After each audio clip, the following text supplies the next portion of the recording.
Alright, fiends, we've just had the big sad. It has been complete shit. Definitely a dumpster fire of a fall.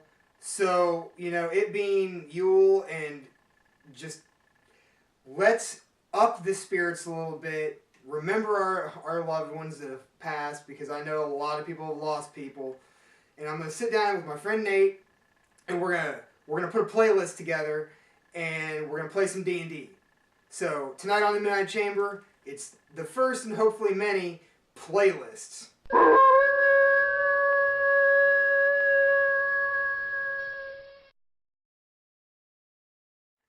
All right, let's get into some playlist action. First, let me introduce my friend Nate here. Nate is been my homie since we were like teenagers. We've played music together. We've toured together. Indeed. We've done nerdy shit like this together. It's awesome. Oh yeah, more than Y'all motherfuckers out there, meet Nate, love Nate. Hey, hey. It will be awesome. Anyway. I'm easy to love.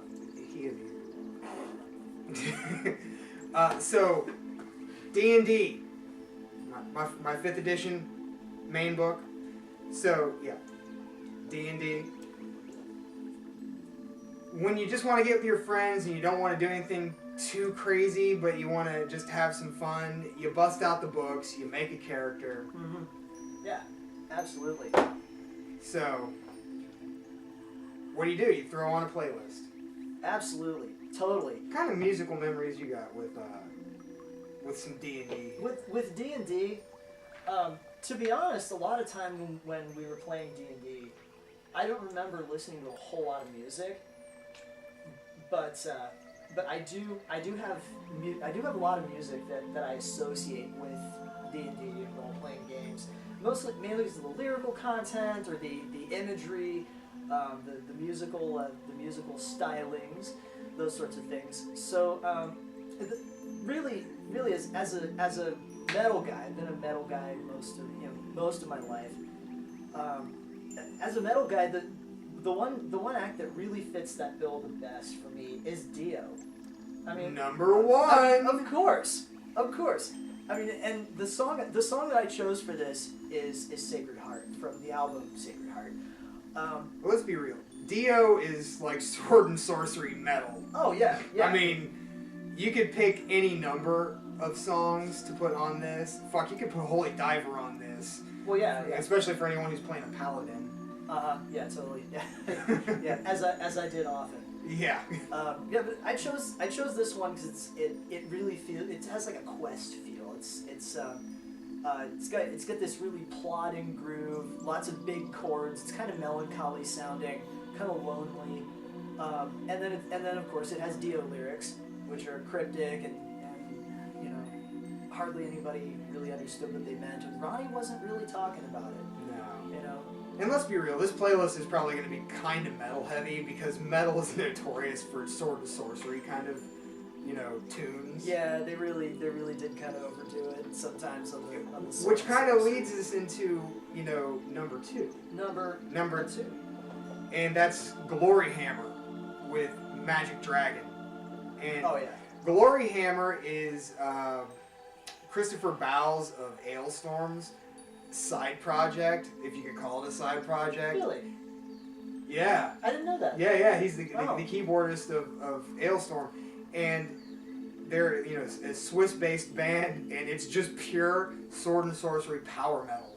Yes. And I mean, they're in full cosplay, just fucking like running on the stage with swords and in wizard robes and just like screaming about fucking wizards and dragons. The prince of the land of fire. Yeah, all that. Yeah, that. They've got a paladin on lead guitar, for fuck's sake. They do. Speaking of paladins. It's amazing. Glory Hammer is everything you could ever want in a sword and sorcery based power metal band. And power metal's kind of notorious for that. I mean, just look at things we'll get to like Blind Guardian, because you're not going to have a D&D playlist without Blind Guardian on it. No. But we'll get it when we get there. Yeah, I mean, the other thing is like they have their own mythology that they made up, and they're not the first band to do this, obviously, but they carried this over they carried this over 2 albums, and it's the second album is like Angus McFife in space. And then that is an actual song name, Angus McFife, and they create a story. The first band that I ever remember doing that in, like, for any of you out there who have ever read like Dragonlance or Forgotten Realms novels, like you know that the artwork, especially that late 80s, 90s, well, even into the early 2000s artwork that was on all of those, specifically the 90s, because they had, like, I felt the artwork was a little bit better. They streamlined shit in the early 2000s. Yeah. Rhapsody and Rhapsody of Fire. And Luca Turilli's Rhapsody, and the band split, and everybody's still using the same fucking name. Rhapsody Nexus, or whatever the new one is. It's literally Forgotten Realms stories put to music, and it's like, well, orchestrated is probably an understatement, but I mean, it's orchestra laden. It is. But anyway, we digress. As we often do. But anyway, so let's back off of the metal a little bit. What you got? Yeah. Well, the next one I'm going to bring is let's do a little early New Age. Okay. This is going to be Angel's Flight from the band Shadowfax. Now, Shadowfax was an early Windham Hill act, and Windham Hill Records was the label that really got the whole New Age thing started. They were a guitar label at first, because their founder, or both of their founders were guitar players, but Shadowfax came along, and they were incorporating woodwind synthesizers, keyboards. All the arrangements were very big, very broad, but there was it wasn't kind of wasn't typical like 90s New Age became sort of like kind of bubble bath fare, if you know what I mean. It got Enya. It became. It got Enya. Everything became Enya-fied, and which is not entirely a bad thing. No, Enya's got some catchy tunes. I know all you punk and metal guys are like, the fuck? He's talking about Enya. Oh my god! They're rolling their eyes like fucking poser. Yeah, well, guess what? I when I'm going to sleep, I don't necessarily like to listen to fucking Municipal Waste. Yeah, I'm just saying. And this is my cat. What's on your sleep playlist? Oh, cattle decapitation. No, just no. Yeah. Anyway. So I chose this for the atmosphere specifically. Yeah. It's got a very big melody. Lots of drawn out long notes, and the guitar playing is very sparse. Lots of open intervals. Just really stays out of the way of the melody. There isn't a whole lot of percussion in this. See, in fact, I don't recall there being any. I don't believe so. It's very the thing I like to equate a lot of that early New Age music to is soundtrack music. It paints a picture. A lot of people will automatically think that that New Age music is equated to like shit 80s soft rock. Yeah. Like the shit that they came up with when baby boomers were a little too growing in their pants to. No, it's not yacht rock. Yeah, it's not yacht it's rock. It's not. We're not talking solo Sting here. Not talking, Bill. What's his name? Oh God, Air Supply is not New Age. Pablo Cruz and Average White Band. That's not. Air Supply is a musical abortion.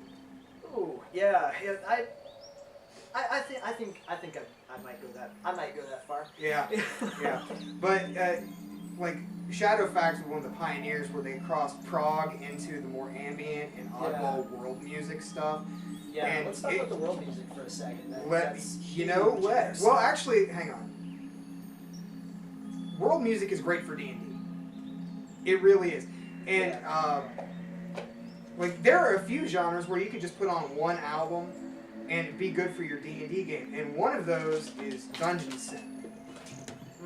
And Dungeon Synth may not necessarily Like, you could easily put on any number of Dungeon Synth records and be completely fine. But where's the fucking fun in making a playlist like that? That'd be too easy. It would be. But in this case, I'm adding one, number 4, onto this list.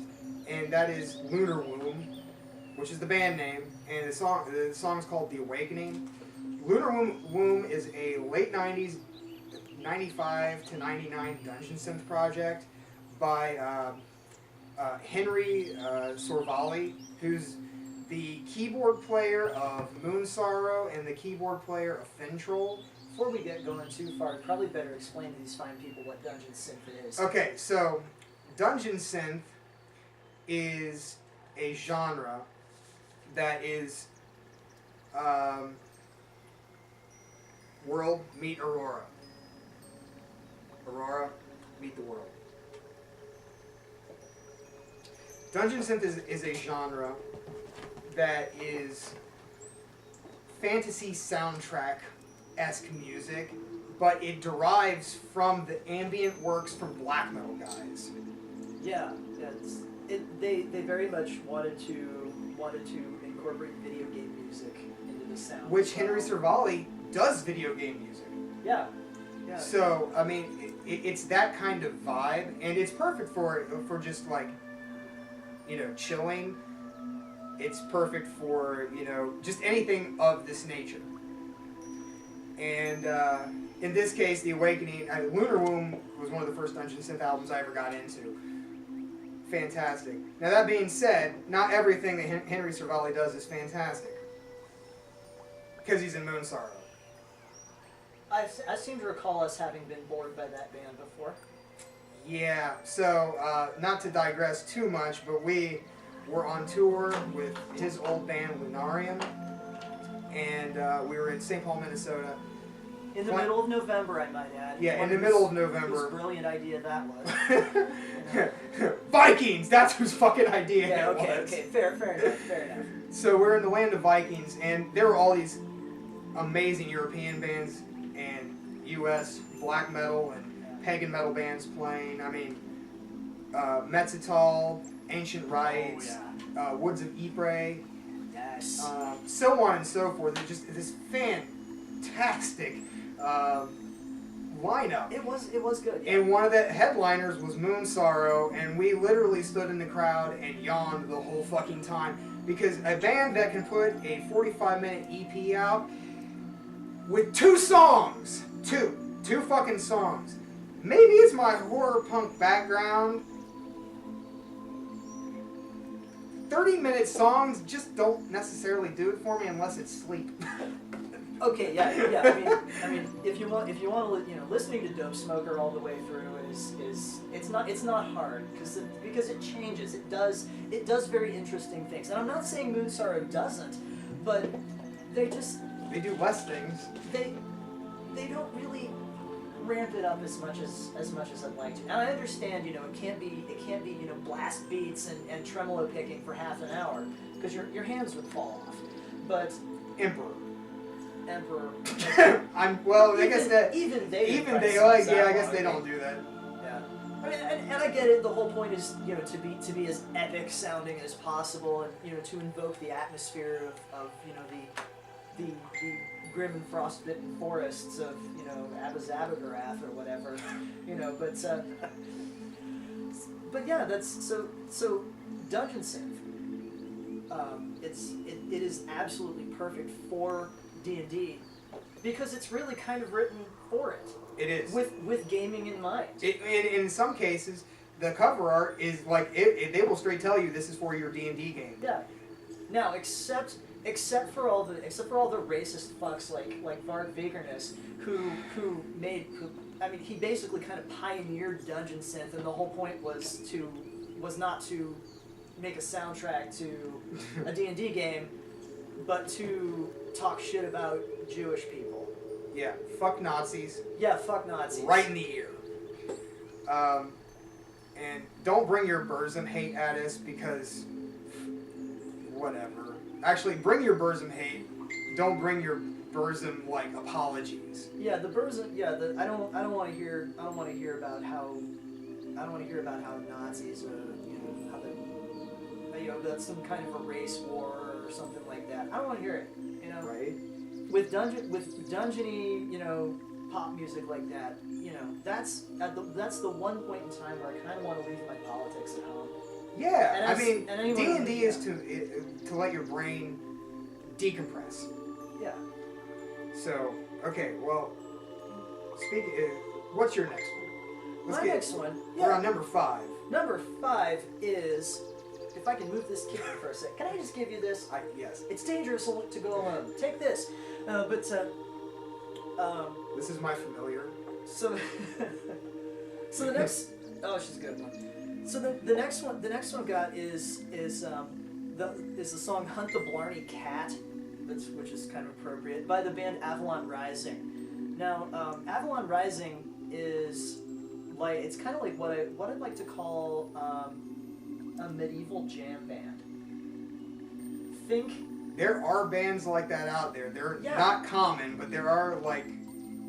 Think Widespread Panic meets early music Okay. and Celtic music. And by early music, we're talking like 14th, 15th, whatever century, like Yeah, stuff even prior to proper classical. yeah, medieval Renaissance music, that sort of thing. But they do a lot of Celtic music, and Celtic, of course, being a euphemism.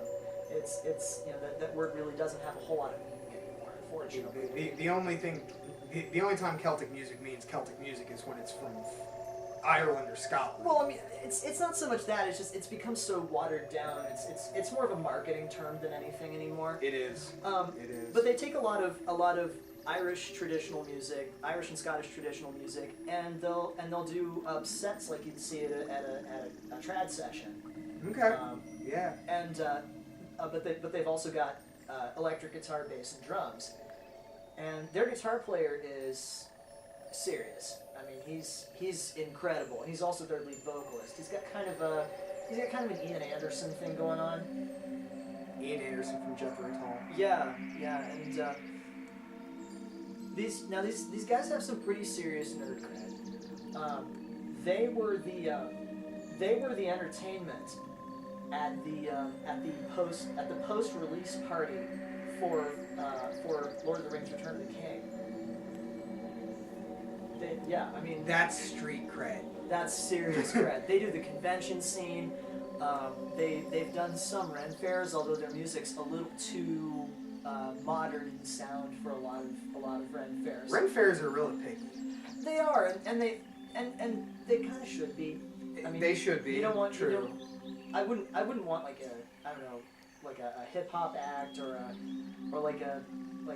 some like a country band or something. Come at me, kids. Let's do some Renaissance fair hip hop. Oh my God, yeah. Ideas brewing. Post them in the comments below. Yeah. Get that shit down there. So anyway, Hunt the Blarney Cat is a rock version of a trad session. Okay. It's got a great groove, and lots of great guitar playing, and lots of great fiddle playing as well. Nice. It's very happy, upbeat music. Well, speaking of the more, I guess, proggy kind of stuff, we're gonna take this back to the '60s because a band that I equate with D&D quite a bit are the Doors. Now, not necessarily thematically, but just because we were huge Doors fans when we were like 15. I'm still a big Doors fan, but when we were 15, we listened to that shit all the time. And Riders on the Storm, I think, is maybe one of the better songs for a D&D type playlist. I can see that. And I can see that. I mean, what can be said about the Doors? Everything, because everything's already been said about them. Yeah. But this song in particular, I mean, if you're playing any kind of character in a desert setting, it's perfect music. Mm-hmm. I have to admit, when you mentioned the Doors, I was a little bit skeptical what you were going to come up with, but I think that's a great choice. Thinking back to how big that middle section is. I know I've used that adjective a lot, but it's a perfect one for it. It's very broad. The other song that comes directly to mind. Halo, like, for this type of place would be Crystal Ship. Okay. That song in the back of my mind, like I remember that very vividly playing in certain scenarios. Yeah, definitely. So what you got? Well, speaking of bands in the sort of classic rock kind of a vein, I've got some Jethro Tull. And what I have is Songs from the Wood. Oh my god. From the album Songs from the Wood. So, if you've been watching my videos, in like albums that changed my life, Jethro Tull's Songs from the Wood is like up there for ones that fucking floored me. Oh yeah, it's top shelf. And for any tabletop role playing in a fantasy setting, that whole record, you could just put that on and go for it. Yeah, I agree. I agree. I chose this one particularly for the atmosphere. Yeah. It's when I'm playing D&D, I really want music that's going to set the scene. Regardless of what the scene is, I want to be transported. Yeah. I want my imagination to take over, and this song does it for me. It really sounds like a tavern song. It does. It does. Particularly the beginning when it's just Ian. And when it's just Ian and the guys singing a cappella, that's wonderful. Then the guitar and the guitar and the flute come in, it just seems like some like a rock or prog rock version of something you hear in a tavern. And this isn't. Ian Anderson is probably one of the most tasteful prog writers I've ever heard. Because prog rock can be really, really bogged down by some pretentious bullshit. Yeah. It's supposed to be really interesting arrangements, probably closer to classical arrangements than anything. Yeah. But Ian Anderson had this really down-to-earth, very pagan-y kind of thing going on. Yeah. I don't know, the man's head just is in amazing spaces. A lot of the structures almost feel like sonatas in a way. I mean, particularly the what was the one Minstrel in the Gallery. Which I think Minstrel in the Gallery. I think that album comes before Songs from the Wood. I think it does too. I think it's the album that came out right before that, and that is a fantastic record. Oh yeah.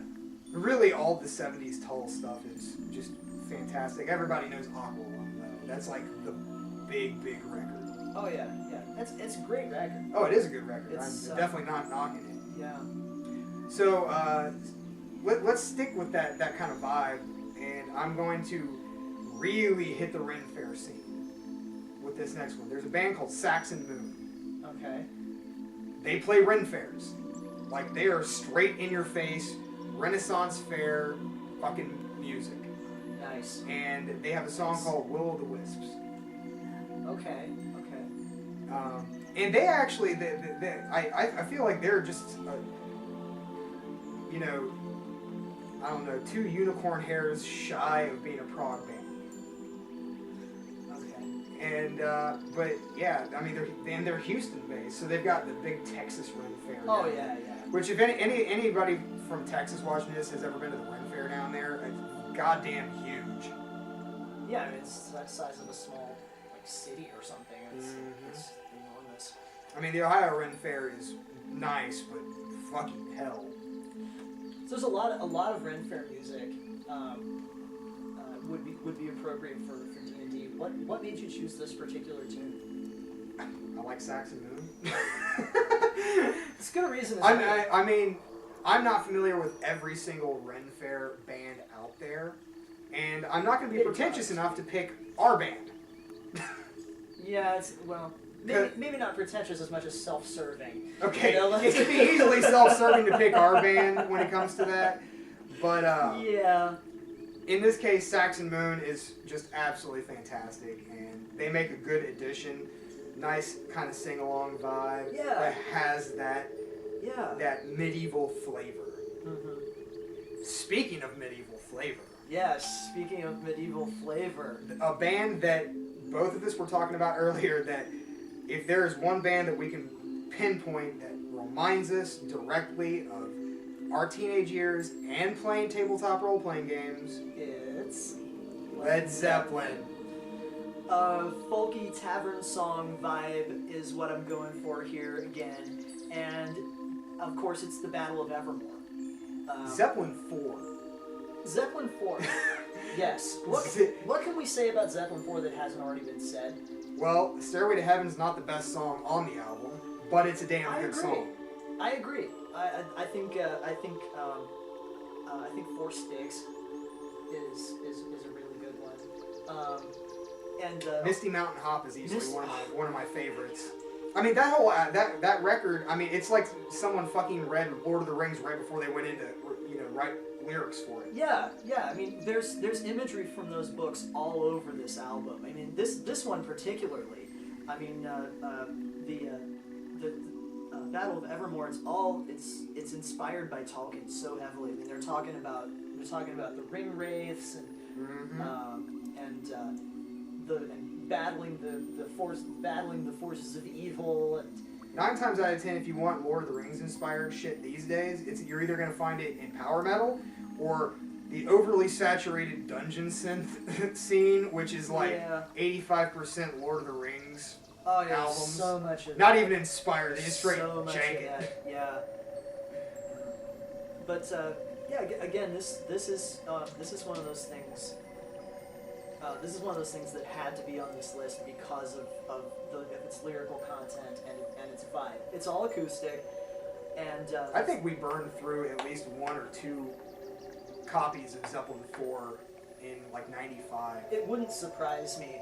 We listened to that record so much because Zeppelin 3 definitely has a little bit of that Viking vibe. A little bit. A little bit, mostly because of the opening song. Yeah, Zeppelin 2 was. Zeppelin 1 and Zeppelin 2 are just straight up rock and roll records. Yeah, they're really, really, really, really good records. But this was the one. Zeppelin 4 was the one where they really branched out, and they did. They got all fantasy on that. Little bit of factoid. I don't know if you knew this or not, but Jimmy Page is a huge fan of pre-Raphaelite art.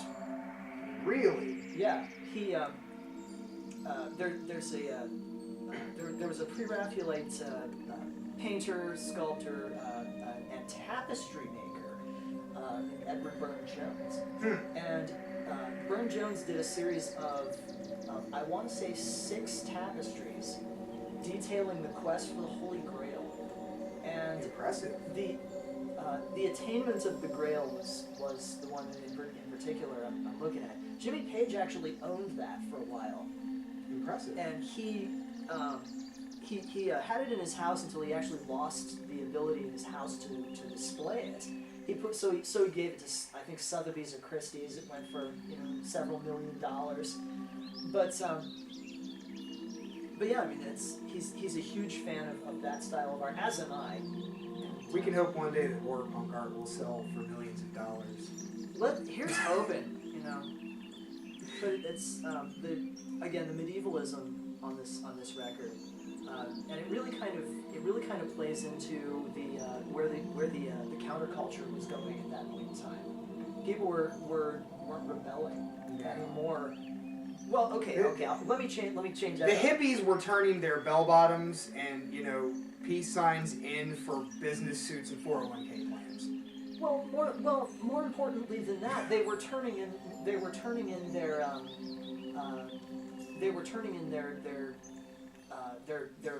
lives for communal, sort of atavistic lives. That was the rise of the commune. That's true. There was a lot of communes and things like that going on. Yeah, people just kind of really taking the drop out part of tune in, turn on, drop out really seriously. These were people. There are a lot of people who were living on farms and growing their own food and making their own clothes and stuff, and reading Foxfire magazines and that sort of thing. I have a few of the Foxfire books because they're just damn handy. Then I really think that Led Zeppelin 4 was let's be real. Ode to that. We could easily do an entire episode on Zeppelin 4. So let's move on. Let's move on from Led Zeppelin before we get too into the weeds on that. Well, and we're gonna stick with some classic rock guitarists, but a newer type of band, and that's Blackmore's Night. Yes, yes. Because Richie Blackmore, fuck, I could have put Rainbow on here. Oh, easily. But you know, we already had Dio, and we don't want to just split too many hairs. But yeah, Blackmore's Night, Way to Mandolin. To Mandalay? Yes, Way to Mandalay. Sorry, Yeah. Cat's paw is on it. Yeah. We were just talking about mandolins. Yeah, but Way to Mandalay. I don't know if they've ever actually played a Ren Fair, but they took Richie Blackmore's obsession with early music, crossed with the groundwork that Jethro Tull already did, just combined into this Renaissance rock outfit that has been going on for 20 plus years. I think Ren Rock's appropriate. Ren rock is a good term for it. Yeah. But Candace Knight, just absolutely perfect vocals, Yeah. especially for this style of music. Now she's his wife, right? Correct. Yeah. Okay. Yep. Hence Richie Blackmore and Candace Knight, Blackmore's Night. Yeah. Killer band though, and augments any D&D playlist ever. Yeah, I love their stuff. Absolutely. Love it. So The song Way to Mandalay is a cute little guitar solo. yeah, and I mean, It's pure black art. oh, it is. Richie Blackmore, anyone who says he doesn't have it anymore has not listened to a Blackmore's Night record. I mean, granted, Ghost of a Rose, which I believe that's what that song is off of. Yeah. That's one of the earlier, early 2000s records. But even the newer ones, The Night Dancer or something, or it's one of the last couple of records. And even if you don't like the music, listening to it, you gotta admit, Richie's still got it. Oh, Richie still has licks. Don't tell me, motherfucker's 60 plus. Yeah. And it still he can still shred all over your face. I mean, he might be doing it with a lute, but he'll still he'll shred all over your face. Yeah. So Definitely. that's the first 10. That's the first 10 songs. We're going to take a break and split this bitch into 2 parts. That way it doesn't get overly long, and you can wait for the second 10. So tell us what you think. Put it down in the comments. Like, subscribe, and kick that bell down there, and that way you get the updates. So bells. So we will see you next time on the Midnight Chamber.